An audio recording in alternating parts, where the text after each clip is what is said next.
شان امام تھے، گھر کے کام خود کرتے تھے، سر میں جو ٹوپی تھی سر پر اسے خود بنایا تھا، خود سیا تھا،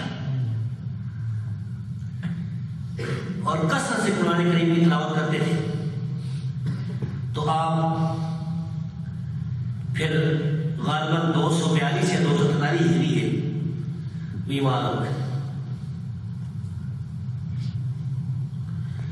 اس بیماری میں ایک دن گھر سے باہر آئے، دروازے کے پاس بیٹھے تو ایک محدث وہاں سے گزرے، انہوں نے کہا شیخ صاحب سلام وغیرہ کر کے وہ جو کچھ مسئلے تھے جن کے بارے میں آپ توقف کرتے تھے ان کے بارے میں کیا خیال ہے؟ تو انہوں نے فرمایا اے ابو نضر، یہ دنیا سے روانگی کا وقت ہے، چھوڑ، اب یہ امت کا زمانہ ہے، اب میں دنیا سے جا، اب چھوڑ مسئلہ۔ اور پھر 241 ربیع الاول کو جو ہے وہ بیمار ہوئے اور 9 دن تک بیمار رہے۔ بیمار کو کرنے والے آتے تھے، سلام کہتے تھے، آپ ہاتھ سے اشارے سے جواب دیتے تھے۔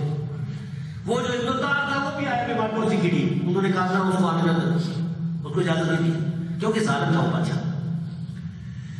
آپ نے اپنی آخری بیماری میں چھوٹے چھوٹے بچوں کو بلا کے ان کے پوتے وغیرہ بچے جو ان کے سروں پر پیار سے ہاتھ رکھا، آپ بیٹھ کر اور لیٹ کر نماز پڑھ رہے تھے۔ مناقب احمد میں لکھا ہوا ہے صفحہ نمبر 406 پر،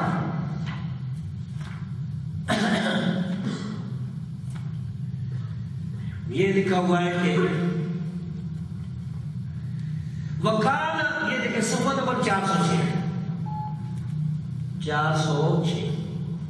وکانا یصلی قاعدا،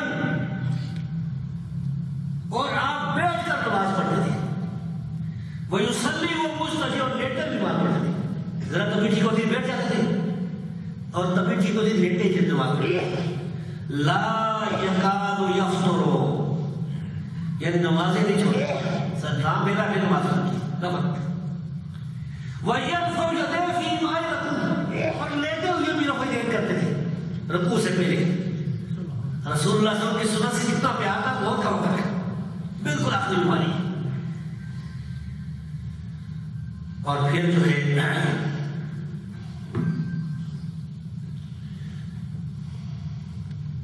جمعہ کے دن کثرت سے پڑھ رہے تھے لا الہ الا اللہ، کوئی الہ نہیں، کوئی معبود نہیں، صرف اللہ کی، صرف ایک اللہ، وہی معبود ہے، وہی الہ ہے۔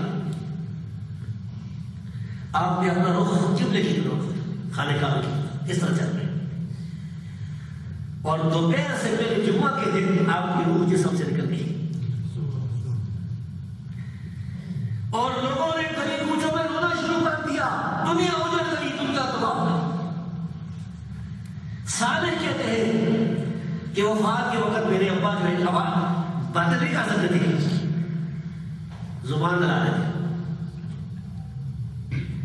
ان کے ووٹ ہار رہے تھے، یعنی کلمہ طیبہ کا ورد کر رہے تھے، حتیٰ کہ فوت ہو گئے۔ تو یہ عظیم الشان امام اتنے ظاہر، اتنے متقی، اللہ سے ڈرنے والے، انہوں نے حدیثیں بیان کی، نبی کریم صلی اللہ علیہ وسلم کی حدیث ہم تک پہنچائیے۔ ایسے اماموں سے، ایسے بزرگوں سے محبت کرنا، پیار کرنا، یہ ضروری ہے۔ جو ان کی گستاخی کرے گا وہ اصل میں نبی کریم صلی اللہ علیہ وسلم کا گستاخ ہے، وہ اصل میں